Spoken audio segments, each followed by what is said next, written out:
Broadly speaking, these are the multiple layers or phases of the control communication during a flight, and each has a distinct role.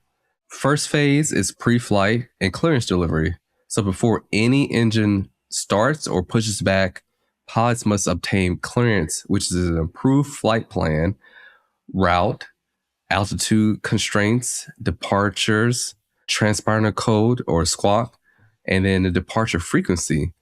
And this is all usually handled by clearance delivery function within the tower ATC staffing. Second phase is ground control. So that's when you taxi and ramp. So when ready to taxi, the pilot switches to ground control. So the ground controller issues taxi instructions, which taxis, path to runway, holes, etc. And then the ground radar or surface movement radar helps track that aircraft and vehicles on the ground. Dwayne, I know you're very aware of all the flight travel that you've had recently. What have you seen kind of in that pre-taxi ground control ranks right now? Well, we're both aerospace geeks, so I'm always, if it's a little delayed and I'm asking questions like, hey, so we ain't take off. He's still, and the pilot, we know we're ready when the pilot comes, and he said, I got my flight plan, so that means he's ready. He's ready to go, and then we're cleared to move, and or you ask the questions like, okay, why we haven't taxied out or ramp yet? I said, everything seems to be working fine. You see it, right? You hear it, but it's more of, oh, there's some issue somewhere that the tower's got to go figure out for them, right? And they're working through the alternatives and the redundancies to get there. So that's just easily when you're thinking about sitting yourself on an aircraft and you think about, okay, why we haven't pushed back, right? And so you think about those things, right? So what's next, Rob? Yeah, I think, you brought it right up. So next phase is tower control. So that's when you take off initial climb. So at runway, the pilot contacts the tower controller monitors that runway and then immediate airspace visually, and then ensuring that takeoff is safe and that no conflicts exist with arriving or departing aircraft. And then when cleared, the tower gives that final takeoff clearance and often hands off the flight to departure or departure control frequency. The next phase is that departure, like we just said, and then terminal control. So that's that TRACON. Once airborne, especially in busier or controlled space, the flight enters that terminal control environment managed by the TRACON facility. So here's where the controllers monitor the ascent, vector aircraft, manage the altitude and heading changes, and ensure separation as the aircraft exit the airport's immediate airspace. So once that aircraft is clear of all the terminal airport adjacent airspace, and depending on that altitude and airspace boundaries, the flight gets handed off to an en route center. And so that next phase is en route. So that's center, ARTCC, and sector control. So for the cruising portion of the flight, an en route controller, and that's often part of the air route control traffic center, manage that aircraft. And these centers are in the US are broken into multiple sectors. So each sector manages a controller team, and they monitor the altitude, heading, coordination, and with the adjacent sectors as the flight progresses. And the controllers often provide weather updates, traffic advisories, and altitude or speed adjustments as needed as the aircraft progresses. Have you really noticed a lot in the en route changes in your instance, Dwayne?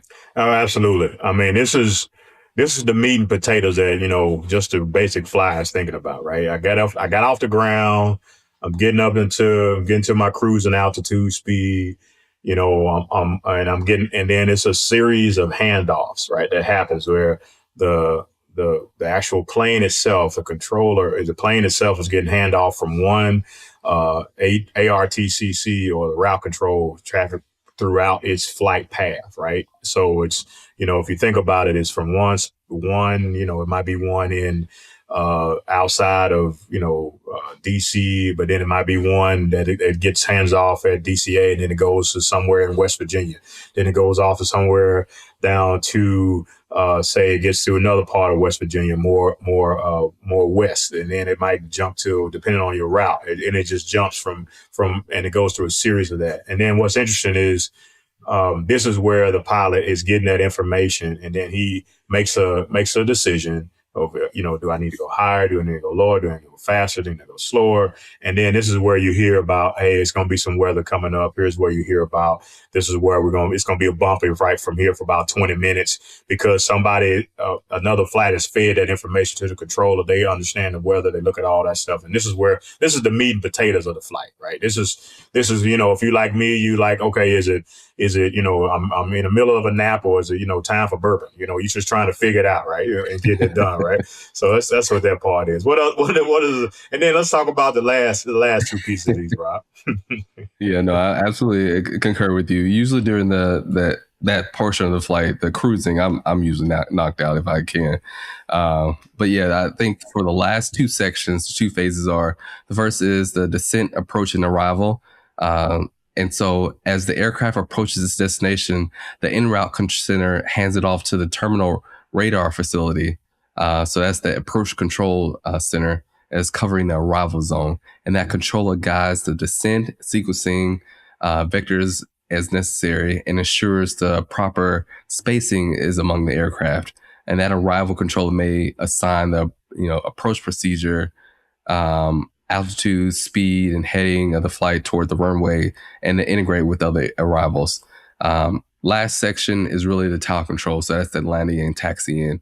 Once established on the final approach, the controller hands off to the destination, which is the airport's tower. The tower controls that assesses the runway status, weather, spacing, and when safe, issues the landing clearance. So after touchdown and runway exit, the tower tells that pilot to contact ground control, or sometimes monitor ground, which manages the safe taxiing to the gate. As we know, gates always change, so that the pilots have to understand, where to taxi the vehicle and aircraft. And then the ground control then guides that aircraft along taxis to the assigned gate ramp. And for the larger airports, which I know you and I have both flown at a lot, these ramp controls may coordinate gate availability and pushback scheduling.